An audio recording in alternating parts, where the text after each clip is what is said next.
হাতটা খুলতেছেন না আপনারা আমার। খোলক চাইলে কই তুমি খোল।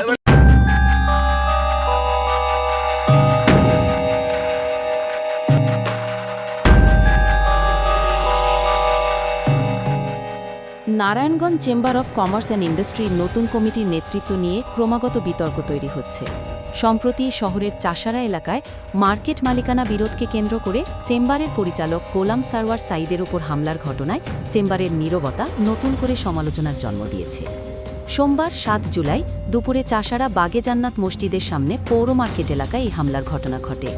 হামলার সময় নারায়ণগঞ্জ সিটি কর্পোরেশনের সাবেক কাউন্সিলর ও বহিষ্কৃত বিএনপি নেতা শওকত হাশেম শকু, মহানগর স্বেচ্ছাসেবক দলের আহ্বায়ক সাখাওয়াত ইসলাম রানা, সদর থানা স্বেচ্ছাসেবক দলের সদস্য সচিব মাহবুব হাসান জুলহাস সহ কয়েকজন ঘটনাস্থলে উপস্থিত ছিলেন।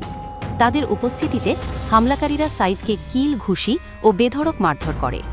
গোলাম সারওয়ার সাঈদ বলেন, আমি সম্পূর্ণ বৈধভাবে মালিকানার দাবি করেছি, আইন মেনে কথাবার্তা বলেছি, তর্কে না গিয়ে কাগজপত্র দেখানোর প্রস্তাবই দিয়েছিলাম, কিন্তু তারা পরিকল্পিতভাবে আমার উপর হামলা চালিয়েছে।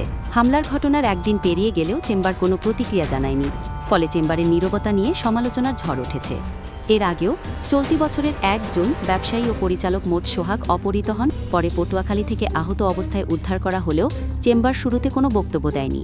কয়েকদিন পর জেলা প্রশাসক ও পুলিশ সুপারের কাছে স্মারকলিপি দিয়ে প্রতিক্রিয়া জানায়। এছাড়া চাঁদাবাজির অভিযোগে পরিচালক রিয়াদ মোহাম্মদ চৌধুরীকে থাইল্যান্ড পালানোর সময় গ্রেফতার করা হয়। ফেসবুকে ছড়ানো একটি অডিও ক্লিপে তাকে একজন ব্যবসায়ীকে হুমকি দিতে শোনা যায়।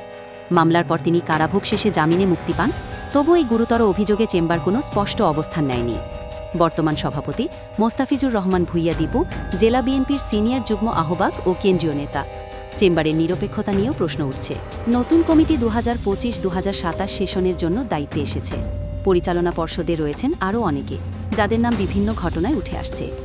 এর আগে চাঁদা আদায়ের অভিযোগে ফেরত দেওয়া টাকা নিয়ে বিতর্ক তৈরি হয়েছিল, তবে কারা চাঁদা নিয়েছিল তা প্রকাশ করা হয়নি।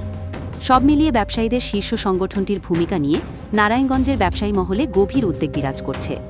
অনেকেই বলছেন, চেম্বারের উচিত রাজনৈতিক প্রভাব মুক্ত থেকে ব্যবসায়ীদের অধিকার ও নিরাপত্তা রক্ষায় কার্যকর ভূমিকা রাখা।